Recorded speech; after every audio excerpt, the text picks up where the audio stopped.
Welcome everybody. My name is Professor Ruth Wallace. I'm the Director of the Northern Institute and the Dean of the College of Indigenous Futures, Arts and Society at Charles Darwin University.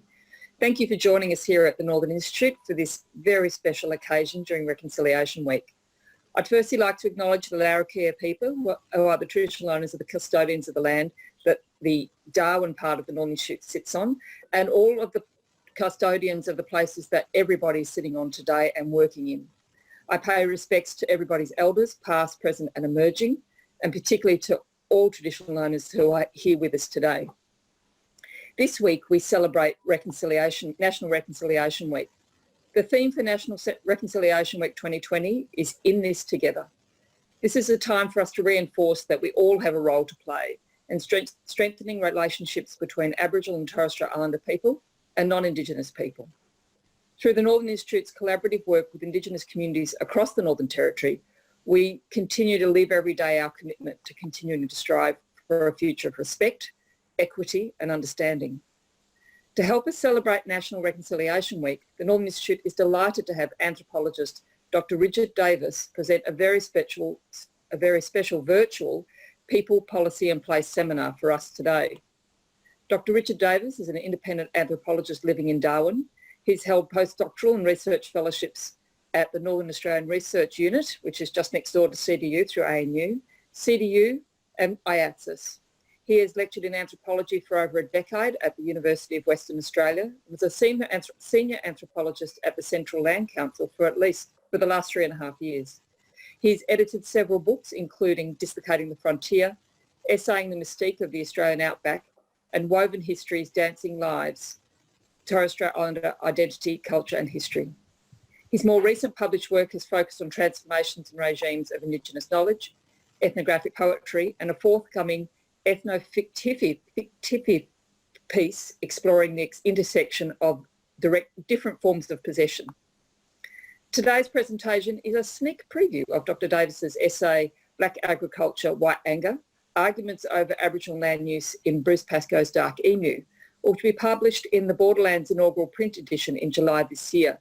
And we are going to have Glenn Morrison join us at the very end to talk about Borderlands so that people know how to get involved and get a copy of that.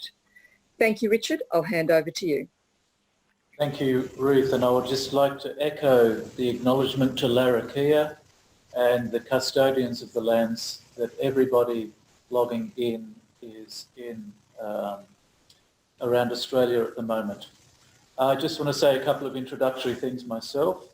One is the beginning of this paper. I would like to acknowledge, I'd just like to give a little bit of an origin of this paper. It begins in Alice Springs with a discussion with Glenn Morrison, the general editor of Borderlands, in a cafe where we discussed some of the responses to the public discussion around Bruce Pascoe's book, Dark Emu, published in 2014. It was from those initial discussions that he encouraged me to write a paper expanding on some of the themes that we discussed in that discussion, and this presentation today is an outcome of that. Of course, like any paper, it also has benefited from lots of mutual interactions and discussions, and because it has a slightly legal component to it, I also want to acknowledge Sal Forrest, lawyer based in Darwin, for her explanation of some of the legal concepts that I was thinking through. What I'm going to do today is look to this, to you, and also look down to the pieces of paper in front of me. Sometimes I will probably lose my place and I'll just need to look down and remind myself at what point I'm at. So don't think I'm dipping out. I'm just refinding my place in this kind of online environment presentation. Okay, so if you haven't read the full abstract for this presentation, I'll give a very brief overview. So Dark Emu was published by Bruce Pascoe in 2014, and he reprinted it. As you can see up on the screen there is a slide saying what Dark Emu is about. Pascoe uses early European eyewitness accounts to reconstruct Aboriginal land use prior to and just after British colonisation around the late 17th and late 17th and early to mid 18th century and 19th century. He argues that at the time these European eyewitness accounts were being recorded, that in his conclusion, most Aboriginals were at the very least in the early stages of an agricultural society. So Pascoe builds on early scholarly work undertaken by Rupert Gerritsen and Bill Gamage, where they both describe Aboriginal practices of agriculture and aquaculture undertaken in Australia prior to the arrival of Europeans. A third aspect of Pascoe's work is a focus on Aboriginal buildings, particularly in relation to storing of grain and permanent to semi-permanent habitation houses. I'm not going to discuss buildings or aquaculture in this talk. I'm going to focus on agriculture, Aboriginal practices of agriculture. Now, I just want to say that there has been a fair bit of blowback to Pascoe's work. And on the one hand, scholarly accounts, scholarly engagement has been reasonably muted, but most scholars who have gone through Pascoe's work have pointed out the problems of the way he uses historical sources and kind of stopped at that. I'll say a bit more about scholarly material later, not a great deal, but I will just flag here that there is a lot of independent scholarly research that would support a rethink about categorising Aboriginal peoples as hunter-gatherers and to rethink the importance of agriculture or forms of agriculture in parts of Aboriginal Australia prior to colonisation. So, as you can see in this slide, there are two main arguments against the book. Pascoe exaggerates or embellishes historical sources and selectively quotes from them, and that he is not really Aboriginal. And you probably are aware that in January 2020, a request was made by the Home Affairs Minister Peter Dutton to check on whether Pascoe was financially benefiting from claiming to be Aboriginal or not. And that the Federal Police put that aside and said there was no case to answer there, but the criticisms of his work have not abated. So on the left, support for opportunity to reread the history of Australia as one of Aboriginal technical sophistication has seen an embrace of the direction of Pascoe's arguments. Not a great deal of engagement with his use of historical sources, but support for a re-questioning of a rereading of the history of Australia prior to Aboriginal Australia's prior to colonisation. And on the right, the criticisms have coalesced around questioning Pascoe's factual accuracy and deriding his interpretations that Aboriginal people practice any form of agriculture. In this paper, I'm really focusing on what I call the right's response to Bruce Pascoe's work and why it's taken the shape it has and what its implications are. So I'm not really going into Pascoe's own arguments per se, but the sort of meta-narrative around what's at stake in the arguments that Pascoe, Gerritsen, Gamage and other scholars are making about Australian Aboriginal peoples in relation to aquaculture, agriculture and habitation buildings. The most publicly accessible criticisms from the right are found on the website Dark Emu Exposed. You can go and look it up yourself. And that really culminates in Peter O'Brien's book, Bitter Harvest, The Illusion of Aboriginal Agriculture. Thanks for bearing with me.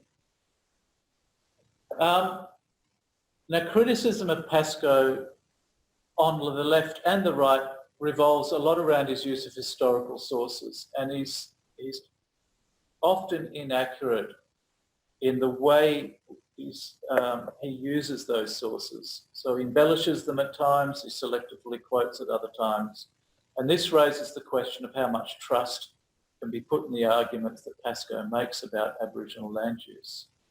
And it's this weakness of Pascoe that the right has taken aim at and raised a further issue about how facts are used to advance a particular argument or agenda.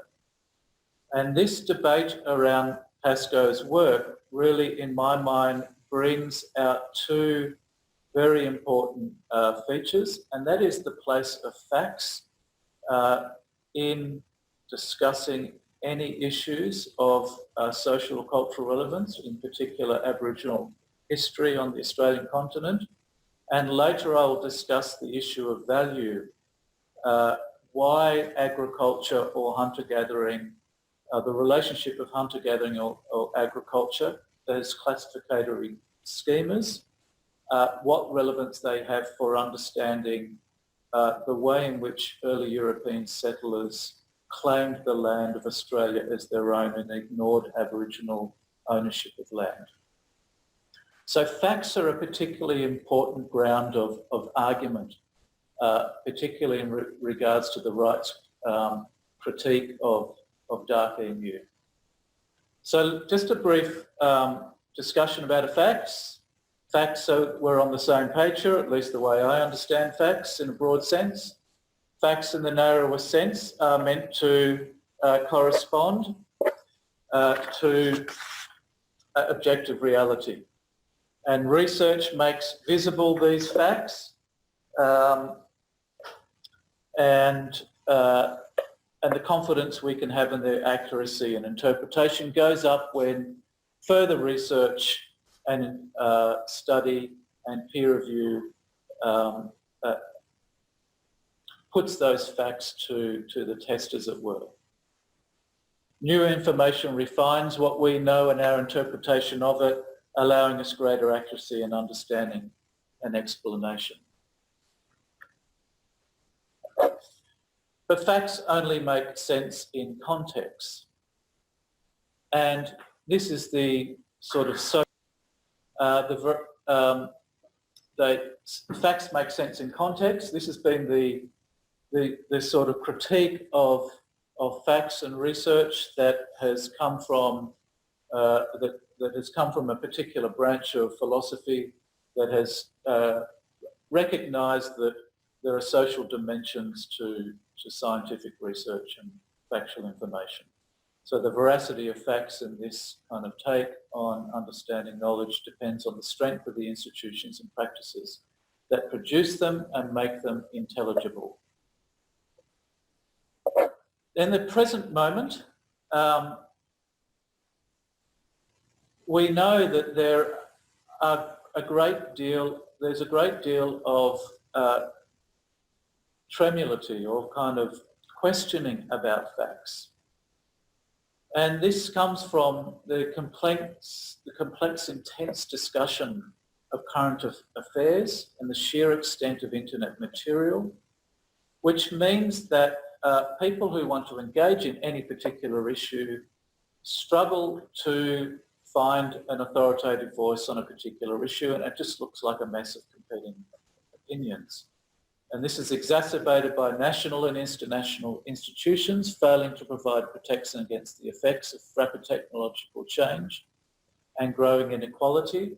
And those very same institutions that put forth information tend to be disbelieved or ignored, therefore people giving up on the idea of truth grounded in facts. So facts are a problematic thing in the contemporary moment. How does one know what is opinion, what is good quality research, and so forth? As Bruno Latour has written, facts remain robust only when they are supported by a common culture, by institutions that can be trusted, by more or less decent public life, by more or less reliable media. So it needs a total social context in order for the public to have faith in institutions or researchers' claims to facts and knowledge. So from this we can get that science and research is a situated process that combines facts with networks of recognition. And these same networking processes can also create communities committed to producing and sustaining what some call alt facts and others call a post-truth knowledge.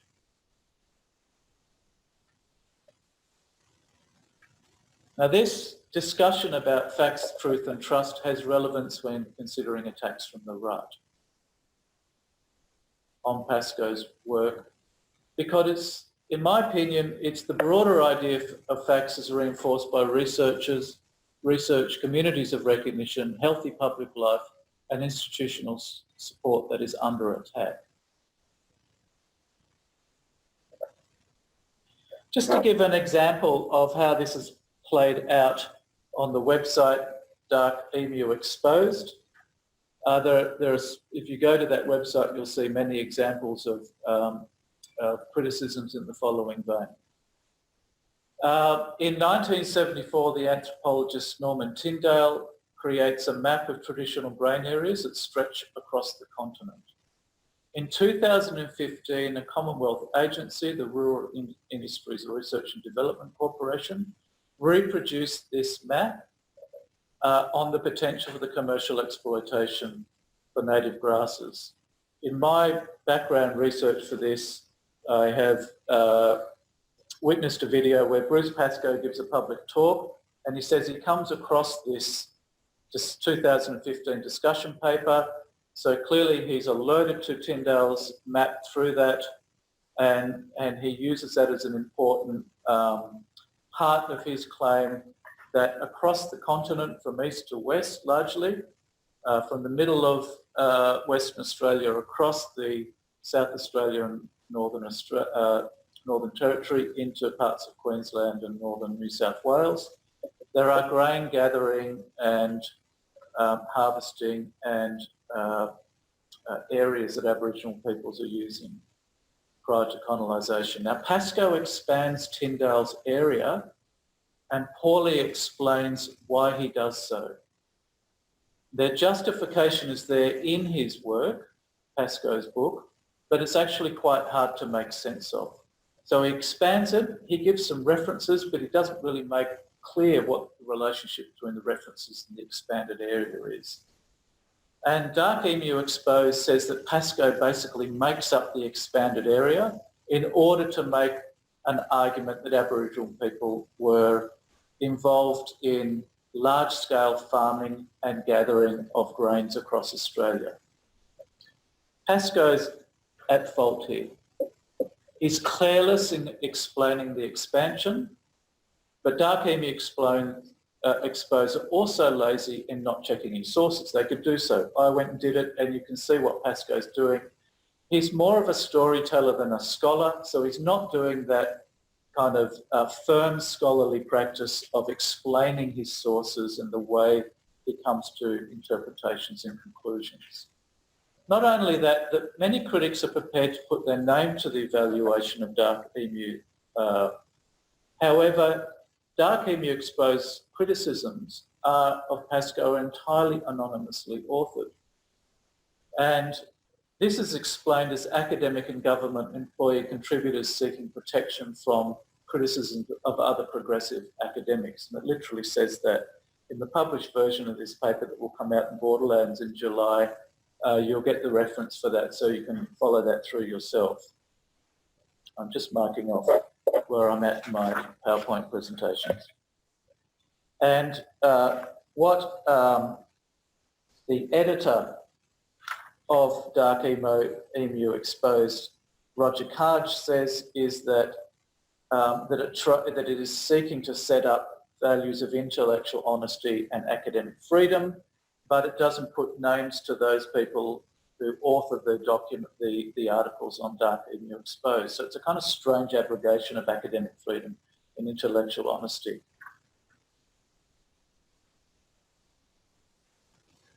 Now, Peter O'Brien's book, Bitter Harvest, that comes out of that Dark Emu exposed website, anonymously authored, aims to determine what category of humans Indigenous people are. Are they hunter-gatherers? Are they agriculturalists? These impose European categories on Indigenous people.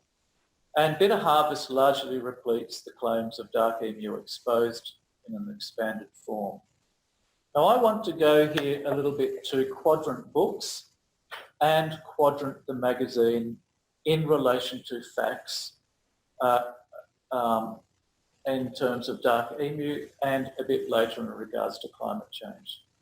Now, Quadrant Books, as does Quadrant, the journal that Quadrant Books is related to, has formed into dismissing the validity of Aboriginal society, and that was most visible in Keith Winshuttle's 3-volume The Fabrication of Aboriginal History, published during the early 2000s.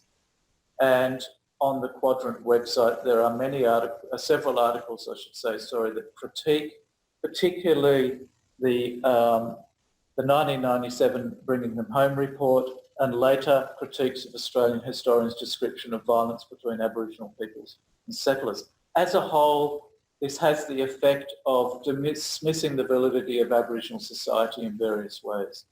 Probably the strongest way we can see that is in an article that Windshuttle wrote, where he argued that as Aboriginal people had no word in their languages for property or trespass, and as Western legal systems could understand it, there could not be a sense that land could be stolen from Aboriginal people.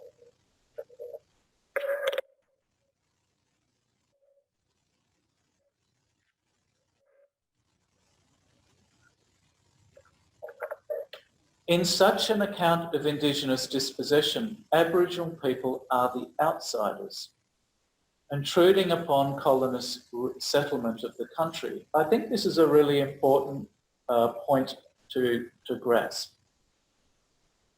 It might seem to some of you that Aboriginal people's occupation and long-term, deep time, 40,000 years plus occupation of the continent would make them insiders, make them clear people belonging and owning the lands and resources of the continent.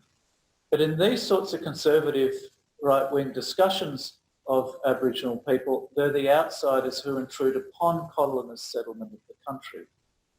And the result of this is to question the legitimacy of Aboriginal land ownership, because Aboriginal people fail to meet settler tests of land and resource ownership use. And I want to tie this to a concerted effort to deny human-induced climate change via the Quadrant and right-wing kind of broader ecosphere, if you like. So Quadrant itself has published many articles disputing the factual accuracy of scientific research behind human-induced global warming, and this has been joined by several of News Corp's Australian media outlets. And the upshot is that it promotes a alternative universe where scientific consensus is seen as problematic and objectivity is seen as a form of bias, strangely. Now, just let me connect these right-wing criticisms of Dark Emu and climate change. The dismissal of Aboriginal land ownership and the rejection of human-induced climate warming is not an arbitrary strategy. By treating Aboriginal people as illegitimate occupiers of land, that land can be thought of as vacant. It's thereby open to intensive use irrespective of environmental harm. In other words, settlers have carte blanche to do what they like with it because they're seen as the legitimate owners of it. In both cases, facts are jettisoned so that Indigenous dispossession and environmental pillage can go ahead.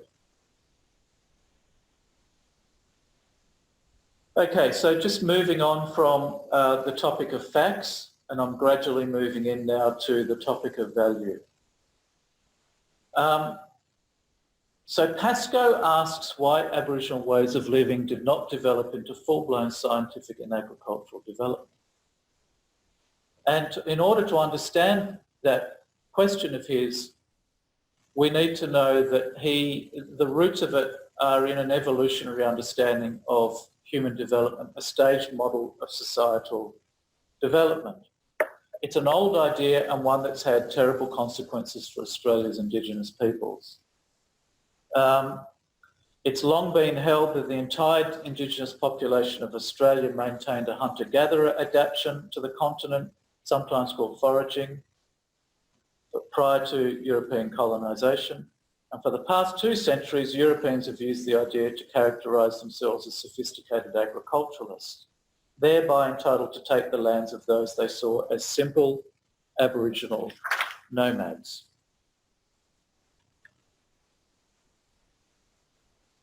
So this idea has had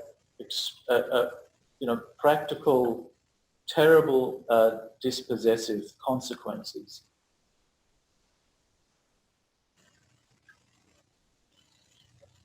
Just going to agriculture again. The right equates Aboriginal agricultural practices with industrial capital-intensive farming. So one of its critiques in Dark Emu Exposed and elsewhere is that Aboriginal people can't have practiced any form of agriculture, no matter how minimal or how unique, because it's not industrial or capital-intensive in the way that contemporary farming is. And there's also a racial characterisation, as only Andrew Bolt can put it, in a response to a Saturday paper article he wrote, why do you, to the author of that article, why do you want to equate Aboriginal people as good old white farmers, only black? And kind of revealing this sense that the only way agriculture can be is be industrial and capital intensive, rather than the ways that Pascoe and others have outlined. So is he being deliberately provocative, employing the moral and economic power of these long-standing social developmental schemas? The answer lies in the way these concepts of land use are embedded in long-held legal ideas of property and value, and the way Aboriginal land use has conversely been treated as an ephemeral spiritual matter. Les Hyatt, the Australian anthropologist, wrote at one point that he paid attention to the English jurist William Blackstone's the importance of the ideas that he brought with him and those ideas in early British jurists' understanding of Aboriginal tenure in Australia. Blackstone distinguished between a first right of possession that comes from transient occupation and use, and a more substantial right of possession that overtakes the first, arising from permanent dwelling and considered and continual use of land, which is what was thought Europeans were practicing, whereas Aboriginal people were thought to have that lesser form of possession which comes from transient occupation and use, that hunter-gathering, foraging, nomadic practice, so it was thought. Blackstone is building on the ideas of the philosopher John Locke, who argued that common property, the property that is available to all of us or groups, turns into property through people mixing their labour with it. This improves land and gains specific ownership rights. So labour could include foraging, but any production that involves planning and effort creates greater value and rights. So cultivation and permanent dwelling entails stronger rights of possession, and labour adds value to unassisted nature, quote unquote. And this underwrote settler arguments that they were creating value out of Australian soil, value they believed Aboriginal people did not as transient residents. This thinking led Justice Richard Blackburn in 1971 to rule against the Yolngu claimants the Gove Peninsula in the Milarepa versus Nabalco case. Blackburn found that even though there was a subtle and elaborate system of Aboriginal law at the time of British colonisation, the lands of Australia were desert and uncultivated. Colonists dispossessed them, believing themselves justified within the law as more socially sophisticated than Aboriginal people. The High Court's Mabo decision in 1992 changed that view, where a form of native title was recognised in the common law, and proving the existence of this native title under the resultant Commonwealth Native Title Act is not required to the court to ask whether traditional Indigenous laws and customs measure up to British ideas of use and occupation. It's whether those laws and customs continue from the time of sovereign acquisition into the present and the extent to which they extinguish or exist with other Australian land laws. So this kind of sequential social developmental model no longer has such a firm place in Australian land law as a result of the Mabo decision. There's more to be said about that, but I'll leave it at this point. So concluding, Western thought has long replicated a romance between agriculture and the law of property. This romance has less legal force when now applied to the native title of Aboriginal and Torres Strait Islander people of Australia.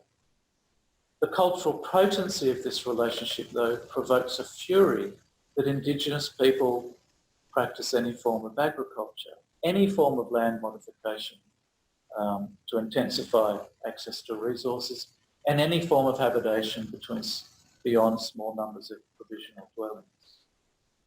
Now, Pascoe's selective use of historical observations undermines confidence in his arguments, which is a pity because there are enough colonial accounts in independent scholarly research to let the arguments stand on their own. There's enough out there to have a good debate about how to think about Aboriginal people in relation to land use prior to colonisation. Pascoe didn't need to be so careless in his use of historical sources. But again, it's important to make the point he's not really claimed to be a scholar, but more of a storyteller. He weaves enough of the right story, I think, about the way Aboriginal people did farming alongside hunting and foraging to pose a rethink about environmental management at the threshold of colonisation. I'll use that term, I borrow the term threshold of colonisation from the Anthropologist, Ian Pearce. This is the last slide, I think. Not quite. Dark Emu shows that value was being extracted by Indigenous peoples from the land they lived in before British settlers arrived, and they were never white farmers, although they were farmers of a different kind.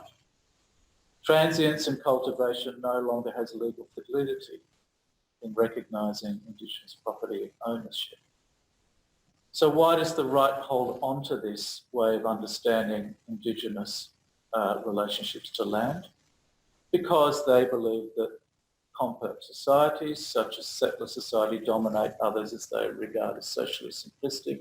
They can't afford to understand Aboriginal peoples as socially and technically complex.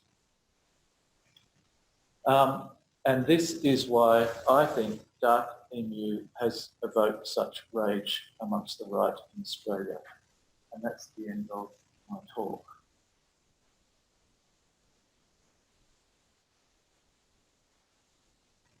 Thank you all for logging in today and being witness to this talk.